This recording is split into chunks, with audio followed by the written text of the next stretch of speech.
You're listening to season 15 of the Virtual Tailgate, a media bullcrap production covering college football in the Atlantic Coast Conference. I'm Andrew. I'm David. Jesus, I'm sorry. I'm Jared. I'm tired too, but that's not Yeah. Apparently, Jeff is gone. RIP, RIP. Be sure to join the tailgate on Facebook at Virtual Tailgate or email us at virtualtailgatemediabullcrap.com.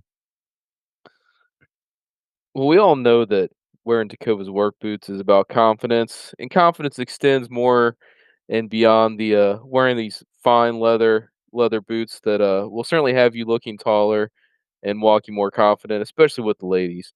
But as it relates to our show in particular, it takes confidence to go with to lay the virtual tailgate bucks that we lay every single week on this show. The returns on investment that some of us get, some of us may not get quite as much. I don't know, Jared. You can weigh us in on that. But Fake news, nevertheless, fake news. and then it is not well, Andrew might key us in later. I do not think this is fake news. We have actual reporting that shows that this is not fake news. But nevertheless, it takes confidence, the confidence of only people who wear such fine boots as Tacovas work boots to lay the kind of virtual tailgate bucks in order to create the great returns that we so sought after during this season. So Tacovas work boots, they will have you looking confident, walking taller, and maybe making some virtual tailgate bucks. So with that, we will head into our confident players of the week. Some players that had some outstanding performances. Andrew, you want to lead us off? Yeah, gonna kick it off with running back from Duke, Anderson Castle. He had just 92 yards on the week, but three total touchdowns on the ground, which definitely helped them help Duke sustain their victory over NC State this week. Good on you, Anderson Castle. First time game ball this season. Uh, yeah, great job. Well put. And my game ball is going to go to Reuben Bane Jr., the edge rusher from Miami. Now, of course, I can go ahead and provide you a summary of his stats, or I can go ahead and read it as the voice of Bane from Batman, and with an AI generated script. And I have chosen the latter. In a Wakefield with strong defensive effort, Bane's performance against Florida was a class of its own. The sophomore edge rusher was simply unblockable, generating a stunning 10 quarterback pressures on just 29 pass rushing snaps, earning PFF's National Defensive Player of the Week honors. His relentless pressure was the catalyst for the defensive unit that held Florida to 141 total yards and cemented his status as one of the most disruptive forces and players in all of college football. Back to you. The impression really wandered. Yeah, well, I didn't have time to practice it. It could use some work. Uh, Uh, But congratulations, Ruben. Enjoy that sandwich. jeez. I really don't feel like I can do Trell Harris the justice he deserves after whatever it was that Jared just did for Reuben Bane Jr. Uh, my game ball this week. There was a game at Scott Stadium. It was under the lights. Few were in attendance, if you were to believe the on-site reporting that David, who apparently has not found an Uber back from Scott Stadium yet, to join us on the show. But so nevertheless, there were about like I don't know, 50 or 60 people that saw this performance by Trell Harris against the Stanford Cardinal wide receiver. Only had 4 receptions to the tune of 145 total yards, 3 TDs receiving all in the first half, and a 48-20 victory um, over the Stanford Cardinal. As I said, under the lights at Scott Stadium, with few in attendance. And so, similar to the Wilt Chamberlain 100-point game, if somebody tells you where they were there, you better ask them for the ticket stub. What was Chandler Morris doing not getting him the fourth touchdown on that fourth reception? Honestly. I honestly don't know. I need to go with only 4 receptions, I should go back and see what his 4th reception that, wasn't for a touchdown, like, where it was. Was it in the middle of the field? Are we talking, like, he was tackled at the, like, 1-yard line, like, I should go back and look. Is it even more impressive if that one was for no gain? Yeah, I mean, yeah, like, yeah, was it just like a screen pass and he got tackled? Yeah.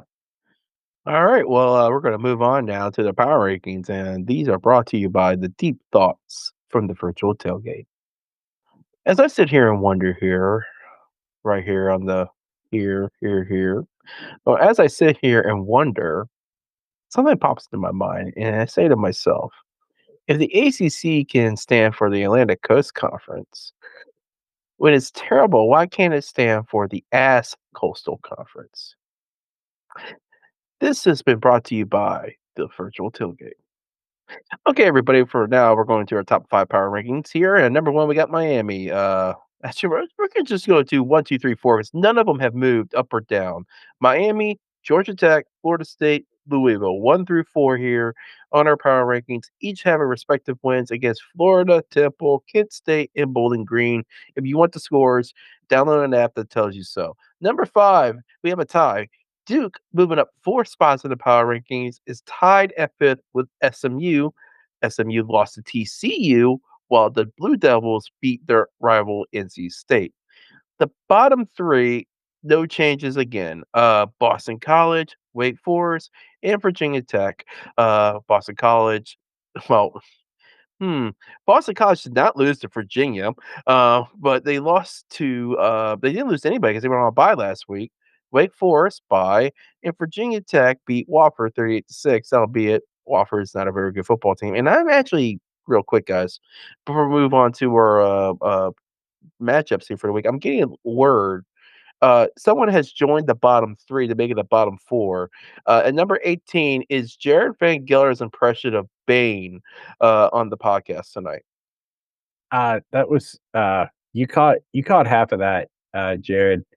Correct here. It was actually supposed to be good old Stanford that hasn't moved. Boston College just ever so slightly edging out of the bottom collection there. I don't know why. It didn't get copied over right. But the good thing is that the other 3 spots, Wake Forest, Virginia Tech, and my impression of Bane still remain in the bottom 3. Is that correct? Yes. The Rock says they kept you at the bottom of the barrel because you absolutely suck. Oh, So I'm not sure why you guys told me to keep any of the Dabo clips close at hand because like Clemson's not good, but they're also not that bad. We're not going to talk about Clemson. They're not that bad. Well, maybe we should just turn this into like going back to like running down all 17 in our power rankings. And then there's a place for everybody. The damn bird gets its place. Cal, we could have George Carlin talk about what they did in that 34 You are nothing right. performance against the Aztecs. We haven't talked about Boston College in so long that even though they popped up in the bottom incorrectly, we didn't even think to run the clip for them. By the way, we have Duke in the top 5. You didn't play, one of the 2 things that we have for Duke. Oh, that's because you're supposed to remind me of these things. And I was also waiting for that moment whenever I needed to play the Dabo clip. It never came up. Oh, Does Duke play football? We play football. yeah. Other than the fact he got ran over by a train mid-sentence, that sounded pretty good. Yeah, he got taken out. He got taken out during that clip. By the way, Andrew, real quick, why did they have such a good football team? Because they have Outstanding athlete. There you go. Thanks, Coach Cutcliffe. Miss you. I don't care. Hey, Dabo. Well, we did find this this like gem from the past about Dabo that may seem prescient. I work for the board of trustees, the president, and the AD. And if they're tired of me leading this program, all they got to do is let me know. I'll go somewhere else. Well, Dabo, that day may be coming quicker than you. Dabo, I'm not saying you should list your house for sale yet, but I would not say you should not be looking for real estate agents right now. Gentlemen, can we all be honest here? That if the board of trustees decides they don't want Dabo coaching there anymore, he will enter into the rarefied air of the most prestigious job in the world of being the fired and payout football coach. Mike Gundy just got that blessing today. Former head coach of Oklahoma State, $15 million. Now, of course, he was very good at his job for a while at Oklahoma State, but He was so good that they decided they would pay him to not do it anymore. a severance check, if you will. I mean, that's That is Yeah, that is that good is the money. that is my aspiration in life I is to have somebody pay me not to do my job. I all I know is that Mike Gundy is looking forward to running for political office and announcing that on the local OAN network in the near future. I mean, I Jeez. he Jeez. he is going to knock it out of the park there at Oklahoma. Congratulations, Mike, on a well-earned career and on your future endeavors. Yeah. And I don't know why we're talking about Mike Gundy because he has nothing to do with the ACC. I was gonna So say, can we Yeah. make a connection somewhere? Do we have a 6 degrees of Kevin Bacon going on here? Like, what's the Mike Gundy connection to the ACC? they played Oregon State, got lost to Oregon State, and I think Wake Forest plays Oregon State next week. There you go. There we go. Fantastic. All right. Um, well, before we slide into this week's matchups, we're going to take a quick look at our standings for this week. Although there's really not much to tell about what's going on here. For starters, the person who had the best week this week was me with over $300 netted. The person who had the worst week this week was Jared, who lost over $200. Um, and Jeff and David sit in the middle. That on the season, I am frighteningly close to having accrued $2,000 profit this season. Jared is the only person who is in the red right now with negative $36. So Oh, that's not not bad. Uh, Jeff and David are both floating around the 1K mark. Um, and at but by comparison, our preseason's awful, guys. Like Jeff, you're $589 in the hole on the preseason. Like it is a dramatic turnaround from there to now. Um, So Jared is it's almost like I had no idea what the season was gonna do. yeah, exactly. Yeah, everybody's thinking it up there, so, it's always good times. But, all right, let's slide into the games for this week. We're gonna start things out with Duke and Syracuse as our first matchup, and, well, it looks like we're a little bit all over the place on this one, right now. Small bit of a spread for Syracuse. This is a home game for them. But Jeff, why do you have Duke covering? Well, in this one, I think I think these are 2 teams that are, are kind of untested to say, like, in my mind. I mean, Syracuse is coming off this big win against Clemson, but we all, like, have seen Clemson struggles coming, like, during on the season so far, sitting at 1 and 3. Duke had a big win against or not a big one, but put up a lot of points last week against NC State. Came out with what apparently was the direction everybody thought it was going to be going. I think they were actually favored going into that game. A lot of us thought NC State took NC State on the money line. I know I did, thinking that NC State would pull out that victory. I think that the spread's just too big on this game. I think these are 2 teams that both have weaknesses. I think they're both 2 teams that have strengths. I think those strengths come from the offensive side of the ball. The weakness for both these teams is on the defense. That they both rank in I think it's in the hundreds in collective defense on the season, and they both rank pretty high in total offense, or at least in some facet of offense. Most of that coming from the passing game. And 2 quarterbacks that they've both got on their teams this year that are kind of really some of the surprising performances that we've seen in this early season is what Duke transfer Mensa has put up, as well as Syracuse's quarterback. That's name is escaping me right now, but both these offenses are definitely capable of putting up a lot of points.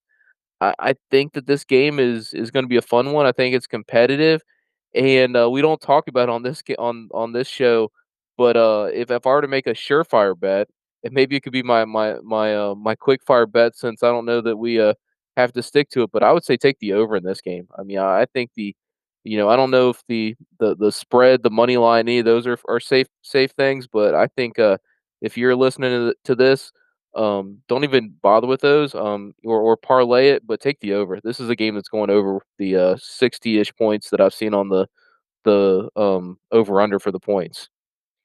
Yeah, I'm making the same call as you, Jeff. I I don't quite have enough faith to have Duke win this game outright, having to go travel after, even coming off of their victory. I think that there's every chance that Syracuse is still trying to come down off of a high, and can't quite seal the deal. But I think this game's going to be a close one. I feel like a field goal is likely to decide it much more so than a touchdown or more. But Jared seems to be in contradiction to us. Well, it is up at Syracuse. That's the one thing. I that dome is still causes havoc. It's still hot as hell. They haven't fixed the AC yet. Just open a window. I don't know what to tell these So folks. put away. Get a cross breeze going. I mean, I Anyway, mean, I mean, Andrew, you pretty much live in Syracuse, right? I mean, like, don't you guys have snow yet? Uh, the higher elevations, yes. of Um, course, yeah. it's been Wait, raining. It's been raining all day, so yeah. I don't know what drug reference that is, but listen, I'm just gonna say right now that going up to Syracuse is a little tougher for these mediocre teams. I think Duke has proven they're fine. They're not great. I know they're in our top 5. I think that speaks more volume about the quality of teams outside of the top 4 in the ACC right now. I think Syracuse covers that 6 in the hook. I think they win, and I think, honestly, the Qs start getting a little more momentum and start to be considered as that possible dark horse of, being a championship contender. Of course, they have to run to the table, but honestly, in the ACC, the schedule for most of these teams, anything's possible. I will say it's interesting, in this kind of a sidebar here, but I saw come out that actually, Syracuse got fined. Now, how much do you get fined Right. in the world of the NCAA right now with that has no teeth? They got fined a grand spanking $25,000, um, that they probably don't bend over to pick up. But for basically feigning injuries in this game against Clemson last week, there were several incidents during the game that I guess were reviewed after the game where momentum was in Clemson's favor. They were on offense trying to run some hurry up, and that there were some as you call it suspect injuries or slowness in getting off the court, getting off the field enough to at least to for the NCAA to sit there and swing the tennis racket, I guess, if you were to give it that. It's certainly not a hammer anymore. I'm not even sure a tennis racket is an apt comparison, to lay it down on Fran Brown and company. I'm not sure if that's really a whine or a crime, if we could turn that into a segment, where they're just whining, or is that really a crime of what Syracuse committed? But certainly something interesting, something to keep a lookout for. It was at least enough. I'm sure it goes on in almost every game, but was at least enough for the NCAA to feel like they had to make themselves known and assert their minimum relevancy that they still have in collegiate sports. It's funny, real quick, I just saw this real and I wanna bring it up because it is a bit of a breaking news situation. Clemson starting quarterback, and I just lost his name. Come on, go back. Clemson, S Klubnik? Steve Angeli, Oh, uh, Syracuse, gotcha. Syracuse, yeah, does have a torn ACL. He's out for the rest of the year. That's Ugh. a big blow. Ooh, So Ricky Collins will be the starting quarterback going forward for the Qs. no. I That's already said Duke spread. It might be enough to tip me to money line, but I'm just gonna leave it where it is. I think for those that are gonna go with Duke, I don't think there's anything really to dissuade you. I'll stick with the Syracuse just because they do have Duke has to prefer for the quarterback that they probably don't have much tape on. Ricky Collins, we'll see what he's got, but yeah, big loss for the Qs. Yeah, well, Yeah, that is a big, yeah, certainly a big. I had not heard that or seen that from the game against Syracuse, but that's certainly a big loss because he had definitely been having a great start to the season. Replacing what was it, Kyle McCord? Yeah, He was the quarterback they had there last year. Really a had a and good pickup for Fran Brown and company. just to tell you how good of a year he was having, he was only 4 yards behind the leading passer, at the end of the game, and he finished in the early 3rd, so he's still 2nd in the all of college football right now with the passing yards, uh, mm, after exiting early, so, Wow. uh, Sayer Robertson from Baylor's number 1, but, yeah, just tells you how much they're passing up against Syracuse, so yeah, be interesting. I guess we should just move on to the next one on that sour note. yeah. Louisville So Pitt. we got Louisville. Pitt is our next game. Louisville held a -5 advantage when this game opened, but that seems to have shrunk. I've seen it as low as 3.5 now in Louisville's favor, um, which is just about enough to push me over the line for a home game for Pitt and say that I'm taking Pitt on the money line to win this one outright. Um, I don't know that I've got much to say other than, uh, you know, Pitt definitely seemed to be going toe to toe with West Virginia whenever they played them, and I don't think that Louisville's any great shakes better than West Virginia, and Pitt ought to be looking to get some revenge. So, yeah, Pitt straight on the money line there. Jared is obviously complete opposite of me again. So, Jared, what you got to say about Louisville holding up the spread? It's simple. Did you know? Did you not watch that Pitt West Virginia game? Pitt should have gone into Morgantown and kicked that West Virginia team's teeth in. And instead, it happened the exact opposite way. You could call it rivalry week or whatever the hell you want to call it. The fact is, Morgantown is going through a rebuild right now, and they took a Narduzzi team that had most of its pieces for a few years now and just dismantled them. I don't think at the end of the day this is a great Pitt team. Louisville has at least been James Madison and Bowling Green, mostly decisive fashions. And we don't know I think how good James Madison is, but they have been a known power force in the league in college football in their respective conferences for the past few years. Um, I'm just saying that at the end of the day, even though Louisville has to go up to Pitt, I you would think with the small sample size I've seen so far, they got more talent. I think Miller Moss has done a nice job, albeit a little inconsistent at times, and they have a good running game with Isaac Brown and Kajuan Brown. The Brown brothers, oddly enough. That's neat. What can Brown do for you, right, Jared? Yeah, oh boy, let's be Uh, careful of that, brother. Um, we could just and the call him. We could just call him FedEx, right? I mean, That's right, and the receiving game for Clemson has been fine as well. But yeah, I think just at the end of the day, I think talent does come through, and I think Louisville takes care of business. yeah. So I guess I'm going like, but I'm riding the fence between the two of you on this. I certainly could see. I think this is a little bit of an opposite game compared to the Duke Syracuse game that I think can be a fun shootout game to watch. I believe that both these teams come in with the strength is falling on the defensive side of the ball. Both these teams have defenses that are pretty much better ranked than the offensive side of the ball for both of them coming into this game. I think that lends to closing the spread because I believe that the lower score in a game you have, the more likelihood of closing the spread on the game you're going to end up at. I also think that for all the joking that we do about Pat Narduzzi and the Pitt Panthers and the game against West Virginia last or a couple weeks ago that they basically gave away and then lost in overtime. Typically, they come to play. Now, that doesn't mean they don't play down the competition. They certainly can do that, but they also typically somehow find a way to play up to competition. They've had 2 weeks to prepare for this game. I almost wanted to take Andrew's pick of the money line and could not quite bring myself to do it, so I basically took the hedge bet, if you will, of Pitt in the spread in this case. But I think this game becomes a close, kind of a I don't wanna call it a scrappy, nasty game, but I think it's a game that's really becomes a low scoring affair, which I believe, like, closes the gap in the, spread at the end of the game, because there's less likelihood for either team to open up a big lead at any point. So I'm gonna take Pitt in the spread. The money line would not surprise me. It would surprise me, no offense, Jared, if Louisville kind of, took this game and ran away with it.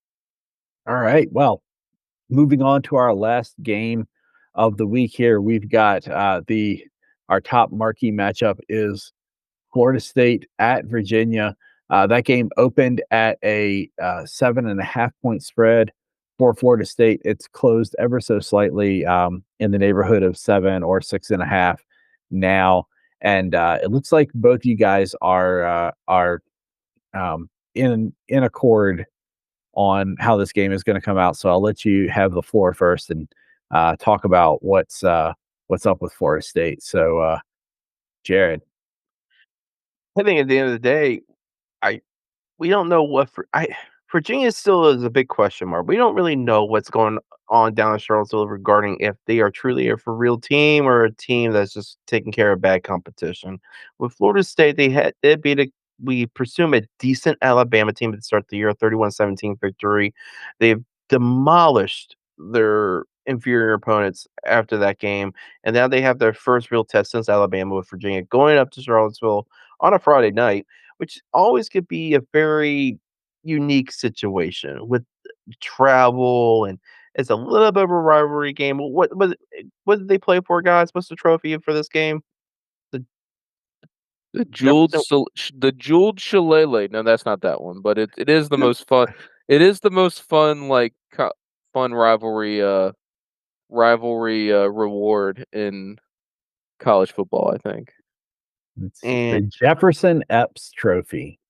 yeah, so which for folks that don't know what it's all about, pick up a book and read it, and then give me a synopsis because I really have no idea what the hell it's for. I think it's something about Thomas Jefferson. Because Jared doesn't read. Okay, that's Yeah, the reason why I you need I to don't pick. have time. I just don't care. You know, I'm Jared, just Jared, we have heard we get texts every hour about the amount of time you're spending on the toilet. There's time to read. There's time to read, bro. I'm all telling right. you.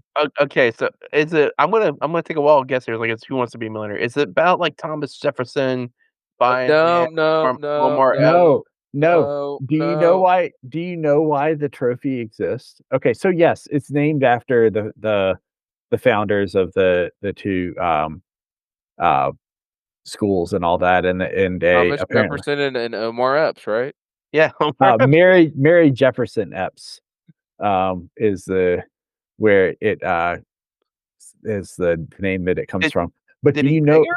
her? No, Is that? it's a uh, youngest daughter, dude. Oh, oh, Anyway, oh, not then. do you do you know why the trophy was created though?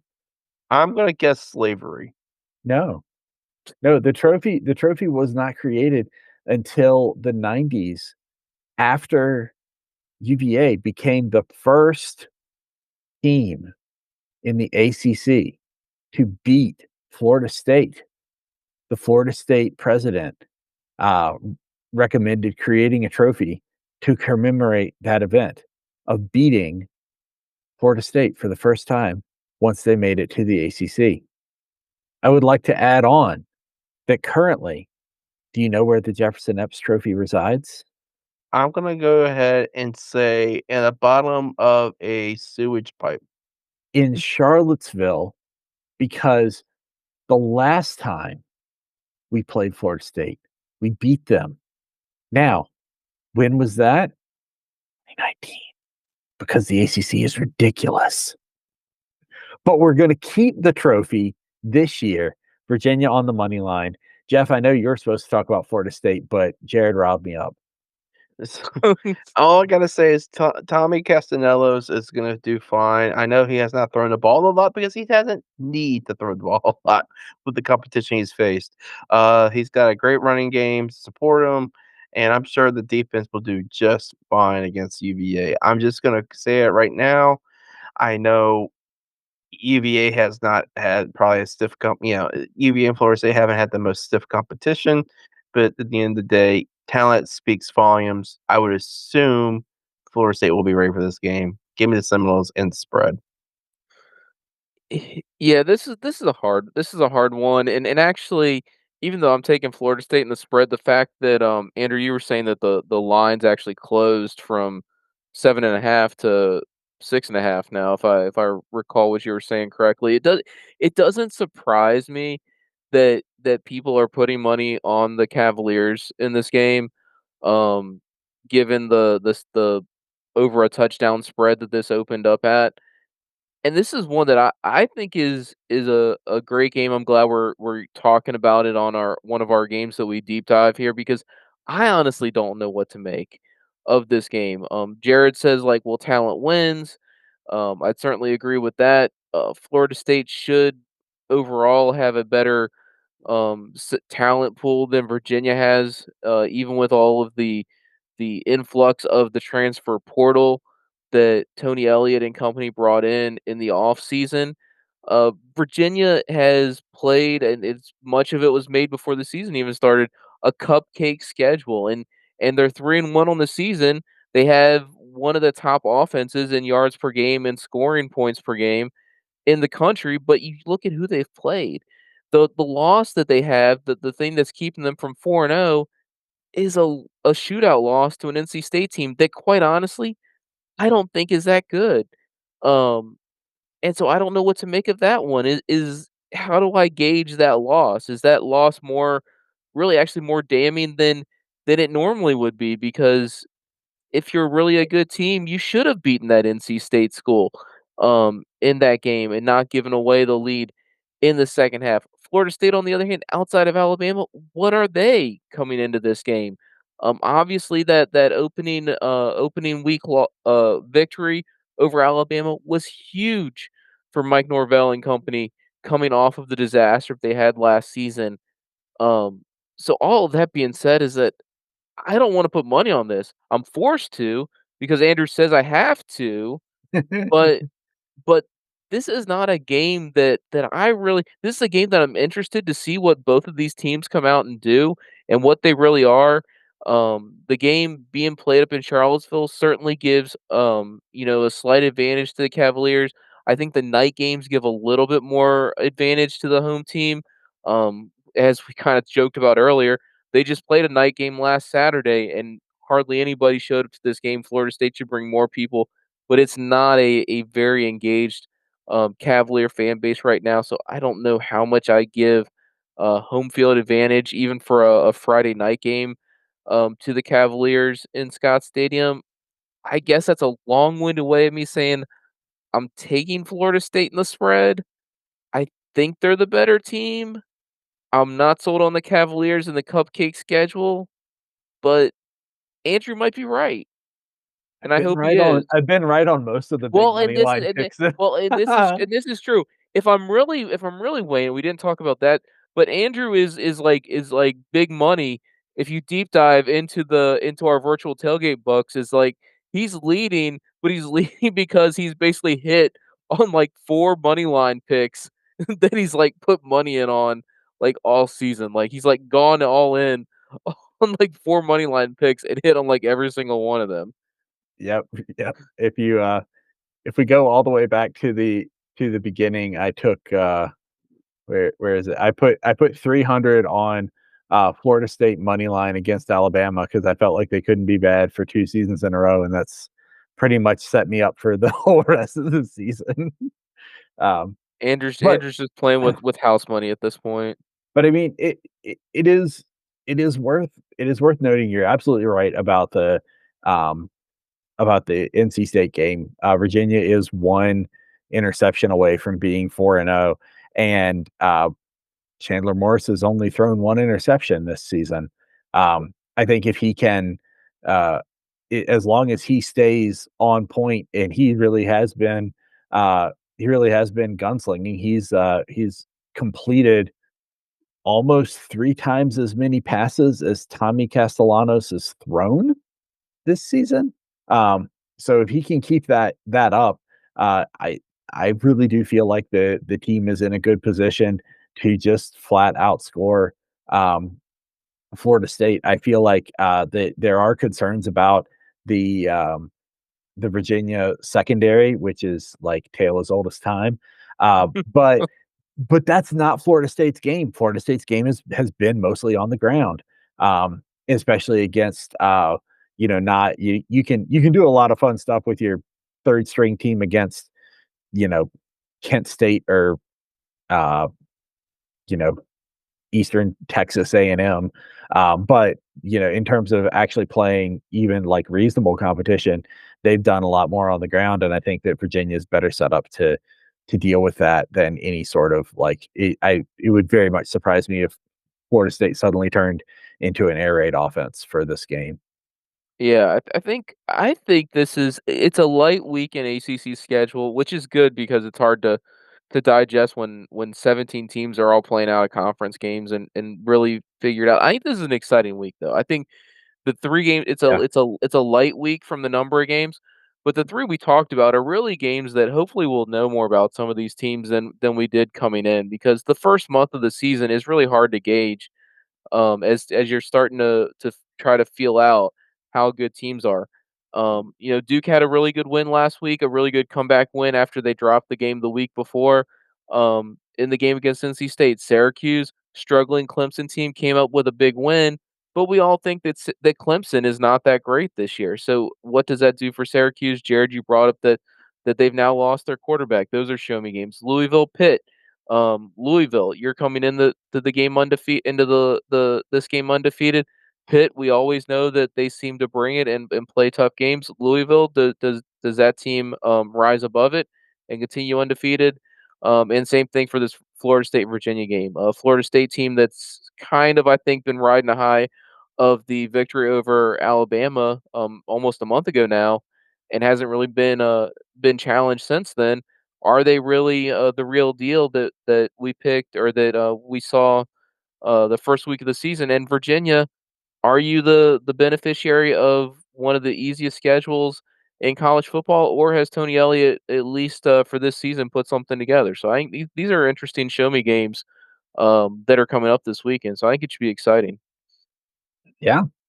And with that, let's move on to the quick fire bets for the games that aren't those quite as interesting games. I'll kick us off and say uh, Georgia Tech has a 17-point spread over Wake Forest. I am taking Wake with the points just because I think Georgia Tech has looked good, but they haven't been lights out, blow out the spreads good thus far. Jared, Well, speaking of a team that's probably not been blow out the spreads good, NC State, which is ironic because I'm taking them to cover against Virginia Tech. I think Dave Doran and that bunch down in Raleigh, albeit they're going to keep it interesting and keep it mostly a one-score game. I think find a way at least to make it, 10 points, a victory over Virginia Tech, with Philip Montgomery being the interim head coach in his first real contest, and first game in ACC action. So, um, being down at I, at Virginia Tech though, you never know, but it's just it's just not a good situation blank where Jeff, what you got? Well, speaking of spreads, Cal spreads something all over the place, in ACC after dark last week against the San Diego State Aztecs, and Yeah, and that's what it was. yeah, and I really fell off the bandwagon there. So I've got Boston College coming to this game -4.5. They've had the extra week. Both these teams are coming off of losses. Cal had a terrible loss last week in a game in which they were favored by almost 2 touchdowns. Ended up losing 34-0. Disaster of a game.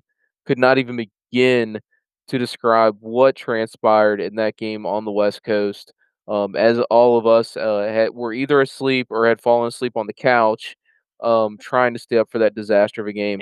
Boston College, on the other hand, coming off a loss 2 weeks ago, but overall has played a much more competitive fashion game. Played that close game against Michigan State a couple weeks ago. Michigan State is probably the strongest team out of either one of these teams who they've played this season. So I think BC covers the minus 4.5 in this until Cal shows otherwise. It's the first time I've heard in a long time in the state of California scream "Stop the count." That's all I'm going to say about that. I mean, I could not have blamed them on Saturday night. That was something. As That they was say, that was something. I yeah. mean, it Alright. was As John Cena would say. Don't we have that soundbite somewhere? Oh gosh. Search it, Andrew, real quick before we no. close the show. Just go ahead. Just go ahead and find George Carlin. That describes what happened. I know you've got that one. Well, if you played it, it sounded like it got kicked in the sack. Anyway, He clambered up, looked down, let's just go home. someone defecating. I mean, that is all. That is what I have no words for what happened in that game. Ugh.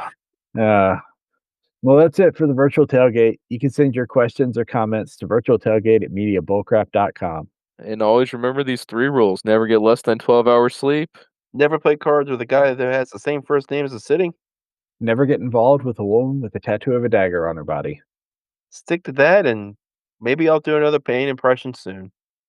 God, we hope not, because that'll be ball game if that's That's ball game. that's ball game. Yeah, that's